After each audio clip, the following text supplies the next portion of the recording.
വിജയനാഥ്, നമ്മുടെ Iran Israel യുദ്ധം പോലെ തന്നെ, അല്ലെങ്കിൽ ഇറാൻ US ഇസ്രായേൽ യുദ്ധം പോലെ തന്നെ വലിയൊരു അനിശ്ചിതത്വത്തിലാണ് ഇപ്പോൾ കേരളത്തിൽ.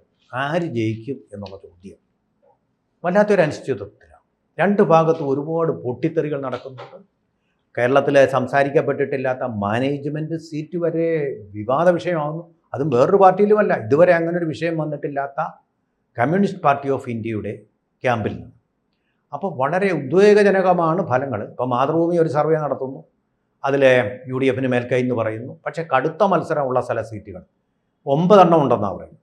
നമ്മൾ BJPക്ക് ഒരു 5 എണ്ണയെ പ്രതീക്ഷിച്ചു. 9 മണ്ഡലങ്ങൾ കടുത്ത മത്സരം എന്ന് പറഞ്ഞിട്ട് അതിന് അടിയിൽ എഴുതി വെച്ചിരിക്കുന്നത് BJPക്ക് അവിടെ മുൻതൂക്കമാണ് എന്ന് പറഞ്ഞാൽ NDAക്ക് അവിടെ കിട്ടുമെന്ന് പറയാൻ മാതൃഭൂമിക്ക് എന്തോ ഒരു ലജ്ജയോ നാണമോ പേടിയോ പോലെ അതങ്ങനെ സമ്മതിച്ചു കൊടുക്കാൻ പറ്റും. അങ്ങനെ ഈ സർവേകളും നമ്മളെ ഒരു തരം കൺഫ്യൂഷനിലാക്കുക. എന്തുവാണ് ജനജസ്ഥിതി? ആരായിരിക്കും ഭരിക്കാൻ പോകുന്നത്? ആരായിരിക്കും മുഖ്യമന്ത്രി? ഈ ചോദ്യങ്ങൾക്ക് വ്യക്തമായിട്ടുള്ളൊരു ഉത്തരം ഉണ്ടോ? ഇപ്പം മുൻകാലത്തൊന്നും കാണാത്ത തരത്തിലുള്ള ചില പ്രത്യേകതകൾ ഈ തെരഞ്ഞെടുപ്പിലുണ്ട്. ഇപ്പം സ്ഥാനാർത്ഥികളെ അങ്ങനെ ഒരു മുന്നണിയും ഔദ്യോഗികമായിട്ട് പ്രഖ്യാപിച്ചിട്ടില്ല. പക്ഷെ എന്നാൽ മുന്നണികളിലൊക്കെ ചിലയിടങ്ങളിൽ ചില സീറ്റുകളിലൊക്കെ പ്രഖ്യാപനം നടന്നിട്ടുണ്ട്.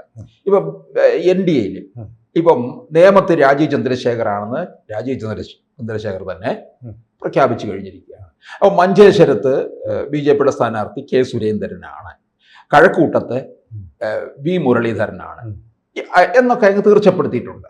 അതുപോലെ ഇപ്പൊ പറവൂരിൽ VD സതീശനാണ്, ധർമ്മടത്ത് CPMന്റെ സ്ഥാനാർത്ഥി പിണറായി വിജയനാണ്. ഇങ്ങനെയൊക്കെയുള്ളത് മാത്രം ഉറപ്പിച്ചു കഴിഞ്ഞിട്ടുണ്ട്. ബാക്കിയെല്ലാം ഈ പട്ടികയായിട്ടുണ്ട്. എല്ലാത്തിനും ഡൽഹിയിലേക്ക് പോകണമല്ലോ, BJPയുടെ ആയാലും കോൺഗ്രസിന്റെ ആയാലും. ഇവിടെ പിന്നെ വേറൊരു പ്രത്യേകത കാണുന്നത്, എല്ലാ പാർട്ടിക്കാരും ഈ ചുവരെഴുത്ത് തുടങ്ങുക. പണ്ട് ഈ ചുവരെഴുത്ത് തുടങ്ങുന്നത് അങ്ങനെ ഒരു ഉദ്ഘാടനമൊന്നുമില്ല. സ്ഥാനാർത്ഥിയെ പ്രഖ്യാപിക്കും, താഴെ തട്ടിൽ പിന്നെ ലോക്കൽ കമ്മിറ്റി മുതൽ അങ്ങ് ചുവരെഴുത്തും പോസ്റ്റർ അടിയാണ് തുടങ്ങുന്നത്. ശരിയായിട്ടുള്ള ഒരു നിരീക്ഷണം. ഇത് വലിയ ഇപ്പൊ തന്നെ വട്ടിയൂർക്കാവ് മണ്ഡലത്തിന് തുടക്കം കുറിച്ചത് നിതിൻ നബിൻ എന്ന് പറയുന്ന BJPയുടെ പുതിയ ദേശീയ പ്രസിഡന്റ്. അദ്ദേഹമാണ് എറണാകുളത്ത് വന്നിട്ട് ഇത് ആദ്യം ഉദ്ഘാടനം ചെയ്തത്, അല്ലേ? അതെ. ഇപ്പൊ വട്ടിയൂർക്കാവിൽ തന്നെ ശ്രീലേഖ അവിടെ പിന്നെ ചിഹ്നം വരച്ചുകൊണ്ട് ഉദ്ഘാടനം തുടങ്ങിയിരിക്കുകയാണ്. അപ്പൊ ശ്രീലേഖയാണോ എന്ന് ചോദിച്ചാൽ ആണ്, അല്ലയോ എന്ന് ചോദിച്ചാൽ അല്ല എന്നുള്ള രീതിയിലാണ്. അത് ഉറപ്പായിട്ടില്ല. എന്തായാലും ആണല്ല എന്നുള്ള രീതിയിൽ നിൽക്കുകയാണ്. അത് പിന്നെ കൃഷ്ണകുമാറിന്റെ പേരും പറയുന്നുണ്ട്. ഈ ഔദ്യോഗികമായിട്ട് ഡൽഹിയിൽ നിന്ന് പ്രഖ്യാപനം വരണം. പക്ഷേ പൊതുവെ മണ്ഡലത്തിൽ അങ്ങ് പറഞ്ഞു പരത്തിയിരിക്കുകയാണ്. ശ്രീലേഖയാണ് മത്സരിക്കുന്നത്, BJPയുടെ സ്ഥാനാർത്ഥി. കോൺഗ്രസിന്റെ മുരളീധരനാണ്, CPMന്റെ പ്രശാന്തുമാണ് എന്നുള്ള രീതിയിലാണ്. അപ്പൊ ഇത്തരത്തിലുള്ള ചില പ്രത്യേകതകളൊക്കെ ഈ തെരഞ്ഞെടുപ്പിൽ നമുക്ക് കാണാൻ കഴിയും. പിന്നെ രണ്ടാമതൊരു പ്രത്യേകത ഞാൻ കാണുന്നത്, നാളുകൾക്ക് മുമ്പ് തന്നെ തെരഞ്ഞെടുപ്പിന്റെ ഒരു ആവേശം തുടങ്ങിക്കഴിഞ്ഞിരിക്കുകയാണ്. അതിൻ്റെ ഒരു കാരണം മാധ്യമങ്ങളുടെ ബാഹുല്യമാണ്. അതായത് സമൂഹ മാധ്യമങ്ങൾ അടക്കം ഇങ്ങനെ വൈബ്രന്റ് ആയിട്ട് നിൽക്കുകയാണ്, കാര്യങ്ങൾ അപ്പോൾ ജനങ്ങളിലേക്ക് എത്തിച്ചു കൊടുക്കുന്നതിന്. ബുഭുക്ഷു ആക്കണമായിട്ടുള്ള മാധ്യമം. കാരണം അവർക്ക് 24 മണിക്കൂർ തയ്ക്കാൻ എന്തെങ്കിലും വേണം. അതിനുവേണ്ടി ചെറിയ ചെറിയ നിസാര കാര്യങ്ങൾ ഇത്രയും വലുപ്പത്തിലാക്കിയാണ് കാണിക്കുക. അത് വല്ലാത്ത ഇംബാലൻസ് ഉണ്ടാക്കുന്ന, അത് വേറെ കാര്യം. പിന്നെ ഈ പൊതുസമ്മതരായിട്ടുള്ളവരൊക്കെ എത്ര പേര് സ്ഥാനാർത്ഥികളായി വരും എന്നുള്ളതിനെ കുറിച്ച്, പിന്നെ ഒരിടത്തു നിന്ന് മുന്നണിയിൽ നിന്ന് ചാടി മറ്റേ മുന്നണിയിലേക്ക് പോകുന്നവരുടെ എണ്ണവും കൂടി വരികയാണ്. ഇപ്പൊ നോക്കുക, PK ശശിയുടെ കാര്യം തന്നെ നോക്കുക. പിന്നെ നമ്മുടെ VSന്റെ പിന്നെ PA സുരേഷ് മത്സരിക്കുന്നതായിട്ട് പറയുന്നുണ്ട്. VS അച്യുതാനന്ദന്റെ മകൻ അരുൺ മത്സരിപ്പിക്കാനുള്ള ഒരു നീക്കം നടക്കുന്നുണ്ട്. അപ്പൊ ഇങ്ങനെ ചില പ്രത്യേകതകളൊക്കെ നിൽക്കുകയും ചെയ്യുന്ന ഒരു തെരഞ്ഞെടുപ്പ് കൂടിയാണ്. ഏറ്റവും ഒടുവിൽ രാജ്മോഹൻ ഉണ്ണിത്താൻ പറഞ്ഞ കഥാപ്രസംഗക്കാരൻ പറഞ്ഞൊരു കാര്യം കൂടെ പറയാം. രാജ്മോഹൻ ഉണ്ണിത്താൻ, BJPയിലേക്ക് ഞങ്ങൾ പോയി കഴിഞ്ഞാൽ അവർ ഞങ്ങളെ പൊന്നുപോലെ നോക്കിക്കോളും, RSS ഞങ്ങളെ പൊന്നുപോലെ നോക്കിക്കോളും പറഞ്ഞു. വല്ല ഉദ്ദേശവും കാണുമോ? ഉടനെ കാണും. ഈ രാജ്മോഹൻ ഉണ്ണിത്താൻ പണ്ടേ അപ്പുറം കടക്കും എന്ന് പറയുന്നുണ്ട്. പക്ഷെ നമുക്ക് ഇതൊന്നും തള്ളിക്കളയാൻ പറ്റത്തില്ല. ഞാൻ കാണുന്നത്, ഇപ്പോൾ ഈ തെരഞ്ഞെടുപ്പിൽ UDF കേരളത്തിൽ അധികാരത്തിൽ വന്നില്ല എങ്കിൽ സംഭവിക്കാൻ പോകുന്നത്, UDF ഇല്ലാതാകും. കോൺഗ്രസ് പാർട്ടി പൂർണ്ണമായി ഇല്ലാതാകും. നേതാക്കന്മാർ പല വഴികളിലേക്ക് പോകും. പല വഴികളെന്ന് പറഞ്ഞാൽ പ്രധാന വഴി ബി ജെ പി തന്നെയാണ്.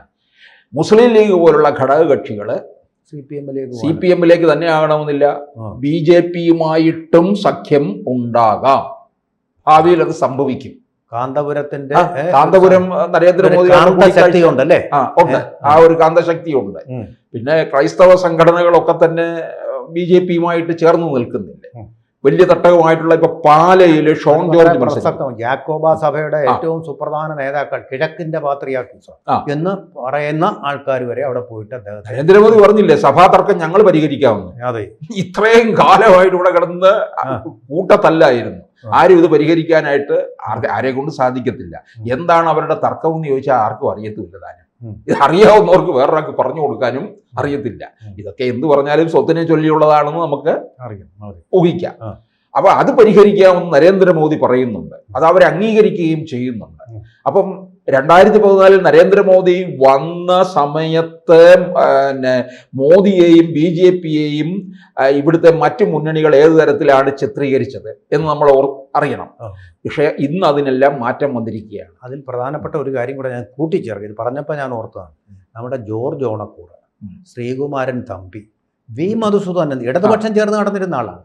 ഇവരുൾപ്പെടെ അല്ലേ ഇപ്പോൾ നരേന്ദ്രമോദി കണ്ടു കേരള എന്നുള്ളത് കേരളമാക്കിയതിന് നന്ദി അറിയിക്കാൻ, കേരളമാക്കി പിന്നെ മലയാളം ഭരണഭാഷ എന്നുള്ളതും നടപ്പിലാക്കി കഴിഞ്ഞു. അപ്പൊ ഇതിനകത്ത് ഗവർണറെയും വരെ കാണുകയുണ്ടായി. അപ്പൊ ഇത് അവരുടെ ഒരു അധ്വാനവും കൂടിയാണ് അതിനകത്ത് ഉണ്ടായത്. ശ്രീകുമാരൻ തമ്പിയും മധുസൂദനൻ നായരും ഒക്കെ ഒരു ബി ജെ പിയുടെ സഹയാത്രികരായിട്ട് തന്നെയാണ് ഇപ്പോൾ നിൽക്കുന്നത്. പ്രത്യേകിച്ച് മോദിയെ കാണില്ല. എന്താ പറയുക, ചാണകസംഖ്യ അയ്യേ അറപ്പെന്ന് പറഞ്ഞുകൊണ്ട് ഇരിക്കുന്ന ഒരു വിഭാഗത്തിന്റെ ആൾക്കാരായി നിന്നവരാണ് ഇന്ന് മോദിയെ പോയിട്ട്. അതുപോലെ ഡോക്ടർ ജോൺ ഓണക്കൂർ എൻ്റെ അറിവിൽ സംബന്ധിച്ചിടത്തോളം ബി ജെ പിയോടൊപ്പം നിൽക്കുന്ന ഒരു മടിയും കാണിക്കാത്ത ആളാണ്. ഏത് സഭയെന്നൊന്നും എനിക്കറിയില്ല. ഇപ്പൊ നമ്മൾ നോക്കിക്കോ, പാലയിലും പൂഞ്ഞാറിലും കാഞ്ഞിരപ്പള്ളിയിലും അവിടെ 3 ക്രൈസ്തവ മുഖങ്ങളാണ് ബി ജെ പിയുടെ സ്ഥാനാർത്ഥി. പാലയിലെ ഷോൺ ജോർജ്, പൂഞ്ഞാറിലെ പി സി ജോർജ്, കാഞ്ഞിരപ്പള്ളിയിലെ കേന്ദ്രമന്ത്രി ജോർജ് കുര്യൻ. ഇതിൽ രണ്ടുപേരും ഇപ്പോൾ കേന്ദ്രമന്ത്രിയാണ് അദ്ദേഹത്തിന് അവിടെ സീറ്റ് കിട്ടിയില്ലെങ്കിലും മന്ത്രിയായിട്ട് തുടരും. മറ്റേത് രണ്ടുപേരും മിക്കവാറും ജയിക്കുന്ന ഒരു ലക്ഷണമാണ്. കാരണം കോട്ടയത്തിന്റെ ഒരു പാലയിൽ എനിക്ക് തോന്നുന്നു ജോസ് കെ മാണി അവിടെ മത്സരിക്കുന്നുണ്ട്. 3ാം സ്ഥാനത്ത് വരും. 8 വട്ടം പൊട്ടും. അതിനാണ് റോഷി അഗസ്റ്റിൻ പിടിച്ച് അദ്ദേഹത്തെ തള്ളിപ്പിടിച്ച് അങ്ങോട്ട് മത്സരിക്കുന്നു പറഞ്ഞു. കാപ്പന് വെള്ളത്തിലേക്ക് നീന്തു പഠിക്കാൻ കുട്ടികളെ തള്ളിയിടുന്നില്ലേ, അതുപോലെയാണ് കാപ്പൻ ഇപ്പോഴേ അവിടെ വിജയിച്ചു എന്നുള്ള മട്ടിൽ ആഹ്ലാദത്തോടു കൂടി നടക്കുകയാണ്. താന് UDF വരും, താൻ ഒരു മന്ത്രിയാണ് എന്നുള്ള രീതിയിൽ. UDF വന്നാൽ അദ്ദേഹം ജയിച്ചു വരികയാണെങ്കിൽ മന്ത്രിസ്ഥാനം കൊടുക്കും. അതിനിടയ്ക്ക് അത് കാപ്പന്റെ ശക്തമായ മത്സരം കൊണ്ടാണ് ബി ജെ പിയുടെ ചാൻസ് അവിടെ വർദ്ധിക്കുന്നത്. ഇതിനിടയ്ക്ക് വി മുരളീധരൻ ഒരു കാര്യം കൂടി പറഞ്ഞിട്ടുണ്ട്. ആ ഒരു കാര്യം കൂടെ പറയാതിരിക്കാൻ പറഞ്ഞത്, ബി ജെ പി ജയിക്കാൻ സാധ്യതയുള്ള മണ്ഡലങ്ങളിൽ ഞങ്ങൾ രണ്ടും കൂടെ ഒന്നിച്ച് അവരെ തോൽപ്പിക്കും. ഒന്നിച്ചു നിന്ന്, അതായത് ഇടതുപക്ഷ മുന്നണിയോടൊപ്പം നിന്ന് ഞങ്ങളവരെ തോൽപ്പിക്കും. ഇത് അദ്ദേഹം പറഞ്ഞതായിട്ട് കേൾക്കുന്നുണ്ട്. അതുപോലെ തന്നെ ഒരു കാര്യം കൂടെ, നമ്മുടെ സമയം കഴിഞ്ഞതുകൊണ്ട്, വി മുരളീധരൻ വട്ടിയൂർക്കാവിൽ ജയിക്കുമോ തോൽക്കുമോ, എന്താണ് നിരീക്ഷണം? വി മുരളീധരന് ഇപ്പോഴത്തെ ഇതിനകത്ത് വേറൊരു സംഭവം കൂടിയുണ്ട്. പെട്ടെന്ന് നമുക്കങ്ങ് പറഞ്ഞു തീർക്കാൻ പറ്റത്തില്ല. ഈ തിരുവനന്തപുരം കോർപ്പറേഷന് BJP അധികാരത്തിലേക്ക് വന്നതിൻ്റെ ഒരു കൂടുതൽ വാർഡുകളിൽ നിന്ന് വന്നത് കഴക്കൂട്ടം മണ്ഡലത്തിൽ നിന്ന് തന്നെയാണ്. കഴക്കൂട്ടവും നേമവും വട്ടിയൂർക്കാവുമാണ്. അതിൽ പ്രധാന സ്ഥാനം കഴക്കൂട്ടത്തിനുണ്ട്. ഈ കടകംപള്ളി സുരേന്ദ്രൻ വീണ്ടും മത്സരിക്കുന്നുണ്ട്. അദ്ദേഹത്തിന് ശബരിമല സ്വർണ്ണക്കൊള്ളയുടെ പേരിൽ വലിയ സംശയത്തിന്റെ നിഴലിൽ കാണുന്നുമുണ്ട്. പക്ഷേ പുള്ളിയല്ലേ ചോദിച്ചത്, വെറും ഒരു മോഷ്ടാവായവരെന്നെ കള്ളൻ എന്ന് വിളിച്ചില്ലേ? കോടതി പരാതിയും കൊണ്ട് പോയി. കോടതി പറഞ്ഞു ഞങ്ങൾക്ക് ഇതിലൊന്നും ചെയ്യാനില്ല, ഞങ്ങൾ കള്ളനായോണ്ടാണ് വിളിക്കുന്നത്. അതിപ്പോ എന്ത് മോഷ്ടിച്ചാലും കള്ളൻ തന്നെ. പിന്നല്ല. അപ്പം ഇദ്ദേഹത്തിനുള്ള ഒരു ഗുണമെന്ന് ചോദിച്ചാൽ ആ മണ്ഡലത്തിലെ എല്ലാ കാര്യങ്ങളിലും സർവസമ്മതനാണ് ഈ കടകംപള്ളി. ആ മണ്ഡലത്തിലുള്ള ക്ഷേത്രങ്ങളൊക്കെ ഒരുപാട് വികസനം ഉണ്ടായിട്ടുണ്ടെന്ന് കഴക്കൂട്ടം മണ്ഡലത്തില് പണവും കൊടുത്തിട്ടുണ്ട്. പണം ഗവൺമെന്റ്. ഇപ്പം കഴക്കൂട്ടത്ത് ജംഗ്ഷനിലുള്ള മഹാദേവ ക്ഷേത്രം, അവിടെ ആ കഴക്കൂട്ടം മഹാദേവ ക്ഷേത്രം വളരെ പ്രസിദ്ധമാണ്. അവിടെ ശബരിമല ഇടത്താവളം നിർമ്മിച്ചു. ശബരിമല ഇടത്താവളം നിർമ്മിച്ച് പിണറായി വിജയനാണ് ഉദ്ഘാടനം ചെയ്തത്. 10 കോടിയാണ് ചെലവഴിച്ചത്. ഈ കഴക്കൂട്ടത്ത് എന്തിനാ ശബരിമല ഇടത്താവളം? ശബരിമലയ്ക്ക് ഒരു ഇടത്താവളം വരണമെന്നുണ്ടെങ്കിൽ ഒന്നുകിൽ പത്തനംതിട്ട, അല്ലെങ്കിൽ ചെങ്ങന്നൂരിലെ, അല്ലെങ്കിൽ ആറന്മുളയിലെ, അല്ലെങ്കിൽ പന്തളത്ത്, ഇങ്ങനെയുള്ള പ്രദേശത്താണ്. പക്ഷേ എനിക്കൊരു സംശയം കേട്ടോ, അത് ആ നശിപ്പിക്കാൻ വേണ്ടി ചെയ്തതാണോ? ഇതൊരു പരിശുദ്ധവും അതുപോലെ തന്നെ നല്ല വൃത്തിയുമുള്ള ഒരു പിന്നെ പ്രദക്ഷിണ വഴിയാണ് അതിനുള്ളത്. കണ്ടിട്ട് പക്ഷേ അതിനകത്ത് ഒരാൾ എന്നോട് പറഞ്ഞത് അതിലൊരു ദീർഘവീക്ഷണം. ശബരിമല ഇടത്താവളം എന്ന് പറയുമ്പോൾ ഇവിടെ തിരുവനന്തപുരത്ത് വന്നാലുള്ള നേട്ടം എന്ന് പറയുന്നത്, തിരുവനന്തപുരത്ത് അതിപ്രധാനമായിട്ടുള്ള 2 ക്ഷേത്രങ്ങൾ നിൽക്കുകയാണ്. ഒന്ന് ശ്രീപത്മനാഭസ്വാമി ക്ഷേത്രവും മറ്റൊന്ന് ആറ്റുകാലും. അപ്പം ഈ മറ്റ് സംസ്ഥാനങ്ങളിൽ നിന്നുള്ള ഭക്തരുടെ പ്രവാഹം ഈ നാഗർകോവിൽ വഴി ഇങ്ങോട്ടേക്ക് ധാരാളം ഉണ്ടാകും.